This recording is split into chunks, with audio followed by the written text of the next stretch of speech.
Anti narcotics task force highly professional बंदे higher कीते ने, चाहे वो लॉ अफसर होण, चाहे वो फोरेंसिक दे होण, चाहे होर जांच दे अधिकारी होण, ते अपनी होणगे इन्हां दे। पंजाब सरकार में है नशे के खिलाफ जीरो टॉलरेंस। पंजाब सरकार का एक और कठोर कदम। शिकायत दर्ज करवाने के लिए मैसेज करें 9779100200 पर। नशे के खिलाफ हमारा साथ दें।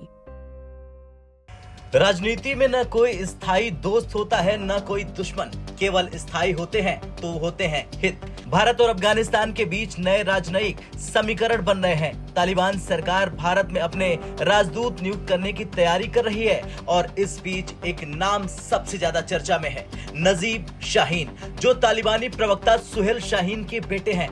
हालांकि भारत तक इसकी पुष्टि नहीं करता। हम आपको द संडे गार्जियन की रिपोर्ट के अनुसार ये बता रहे हैं, लेकिन इस कदम का असली मतलब क्या है? क्या ये केवल एक कूटनीतिक कदम है या इसके पीछे छिपा एक बड़ा खेल? चलिए जानते हैं इस रिपोर्ट में। दरअसल अमेरिकी सेना की वापसी और तालिबान के सत्ता में आने के बाद से अफगानिस्तान की स्थिति पूरी तरह से बदल गई है। जहां पूरी दुनिया तालिबान को लेकर सतर्क है, वहीं भारत अब रणनीतिक तरीके से उनसे रिश्ते मजबूत करने में जुट चुका है। तालिबान ने भारत में अपने राजदूत के लिए कई नाम सुझाए हैं, जिनमें नजीब शाहीन प्रमुख है। नजीब तालिबान के कतर कार्यालय के प्रवक्ता सुहेल शाहीन के बेटे हैं, जिन्होंने अमेरिका तालिबान डील में अहम भूमिका निभाई थी। ये कदम दिखाता है कि तालिबान भारत को एक प्रमुख साझेदार के रूप में देख रहा है। तालिबान चाहता है कि भारत अफगानिस्तान में इंफ्रास्ट्रक्चर और हेल्थ सेक्टर को मजबूत करे। अफगानिस्तान में हर 1000 लोगों पर केवल 0.33% डॉक्टर हैं, जबकि WHO के अनुसार ये आंकड़ा 2.5 होना चाहिए। तालिबान सरकार भारत के सहयोग से अफगानिस्तान की पाकिस्तान पर निर्भरता खत्म करना चाहती है। तालिबान और पाकिस्तान के रिश्ते हाल के दिनों में काफी बिगड़ चुके हैं। पाकिस्तान लंबे समय से अफगानिस्तान के कूटनीतिक संबंधों को नियंत्रण में करना चाहता है।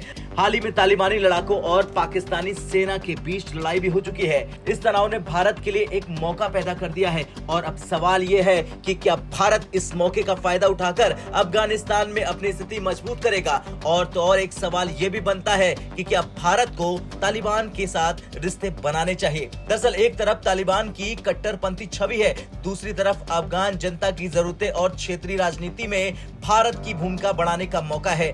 भारत में नजीब शाहीन का राजदूत बनना क्या संकेत दे सकता है, ये भी समझ लेते हैं। अगर नजीब शाहीन को भारत में अफगानिस्तान का राजदूत नियुक्त किया जाता है तो ये तालिबान की तरफ से भारत को फेवरेट पार्टनर मानने का संकेत हो जाएगा। ये भारत और अफगानिस्तान के रिश्तों में एक नया अध्याय जुड़ सकता है। भारत को इससे कई आर्थिक और रणनीतिक लाभ भी हो सकते हैं। खैर, भारत और तालिबान के रिश्ते अंतर्राष्ट्रीय राजनीति का नया अध्याय लिख सकते हैं। नजीब शाहीन का नाम और तालिबान का भारत पर बढ़ता भरोसा दोनों ही संकेत दे रहा है कि कूटनीति में हित ही सबसे बड़ा आधार है। आपका क्या कुछ कहना है इस रिपोर्ट पर, और क्या तालिबान का राजदूत भारत में होना चाहिए, हाँ या ना में जरूर बताएं। ब्यूरो रिपोर्ट, भारत तक।